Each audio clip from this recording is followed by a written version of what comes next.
اعوذ باللہ من الشیطان الرجیم بسم اللہ الرحمن الرحیم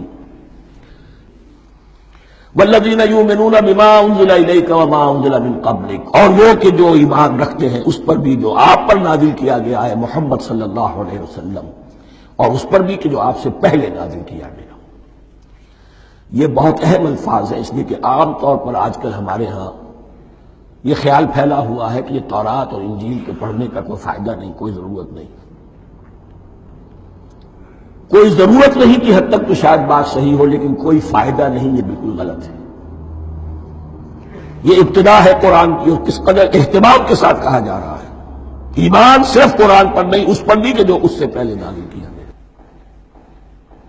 اور سورہ نساء کی آیت، اور سورہ نساء نازل ہوئی کہیں جا کر سن 6 ہجری میں، یا ایھا الذین آمنوا آمنوا باللہ ورسولہ والکتاب الذی نزل علی رسولہ والکتاب الذی انزل من قبل۔ تو اس سے ایمان جو ہے تورات پر اور انجیل پر اور زبور پر اور صحف ابراہیم پر، اجمالی ایمان کی جو اہمیت ہے اس کو اچھی طرح سمجھ لیجیے۔ البتہ یہ ہے کہ چونکہ ہم سمجھتے ہیں اور جانتے ہیں کہ ان کتابوں میں تحریف ہو گئی ہے، لہذا ان کتابوں کی کوئی شے قرآن پر حجت نہیں ہوگی۔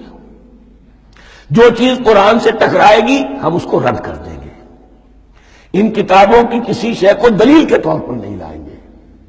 لیکن جہاں قرآن مجید کی کسی بات کی نفی نہ ہو رہی ہو تو بہت سے حقائق ہمیں ان کتابوں ہی سے ملتے ہیں۔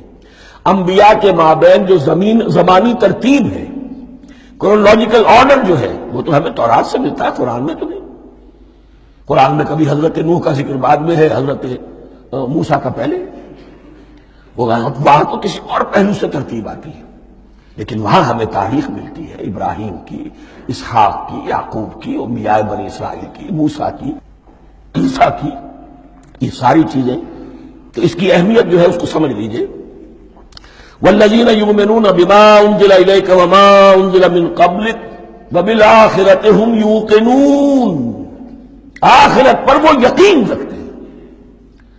نوٹ کرنے والی بات کیا ہے کہ باقی سب چیزوں کے لیے لفظ ایمان آیا، آخرت کے لیے ایقان کیوں؟ واقعہ یہ ہے کہ انسان کے عمل کے اعتبار سے سب سے زیادہ مؤثر شے ایمان بالآخرہ ہے۔ ایمان بالآخرہ ہے تو عمل سیدھا رہے گا کہ ہاں مجھے جواب دہی کرنی ہے، جانا ہے، اٹھنا ہے، اللہ کے حضور حاضری ہے۔ اگر یہ یقین ہے تو عمل صحیح ہوگا۔ اس میں کمی ہو گئی تو توحید جو ہے وہ بھی بس ایک عقیدہ، ایک ڈوگما بن کے رہ جائے گی۔ ایمان بالرسالت بھی بدعات کو جنم دے گا۔ عید میلاد نبی منا لیجئے، اور کچھ عشقیہ اشعار کہہ دیجئے، نعتیہ اشعار کہہ دیجئے، اللہ اللہ خیر صلی اللہ، یہ ایمان بالرسالت کے مظہر ہوں گے۔ عمل انسان کا درست ہوتا ہے آخرت کے یقین کے ساتھ۔ وبالآخرۃ ھم یوقنون، آخرت پر انہی کا یقین ہے، انہی کا یقین ہے۔ یہ حصر بھی ہے اس اعتبار سے کہ یہودی پہ مدعی تھے کہ ہم آخرت پر یقین رکھتے ہیں، یہاں کنٹراسٹ دکھایا جا رہا ہے، آخرت پر یقین رکھنے والے یہ لوگ ہیں۔ اور تعویل خاص کے اعتبار سے وہ لوگ موجود ہیں تمہاری نگاہوں کے سامنے۔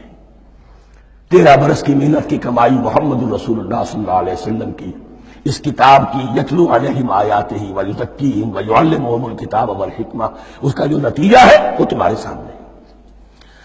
اولئک علی ھدی من ربہم، یہ وہ لوگ ہیں جو اپنے رب کی طرف سے ہدایت پر ہیں۔ وہ ابتدائی ہدایت بھی ان کے پاس تھی، اور یہ تکمیلی ہدایت بھی، قرآن پر بھی ان کا یقین پورا ہے، اور محمد کا اتباع بھی وہ کر رہے ہیں۔ وَأُولَٰئِكَ هُمُ الْمُفْلِحُونَ، اور یہی وہ لوگ ہیں جو فلاح پانے والے ہیں۔ فلاح کا لفظ بھی قرآن مجید کی بڑی اہم اصطلاح ہے، منزل مراد کو پہنچ جانا، کسی باطنی حقیقت کا عیا ہو جانا۔ اسی لیے اس پر پھر گفتگو انشاءاللہ ہوگی سورہ مومنون کے شروع میں، لیکن یہ کہ فلاح پانے والے، کامیاب ہونے والے اصل میں یہی لوگ ہیں۔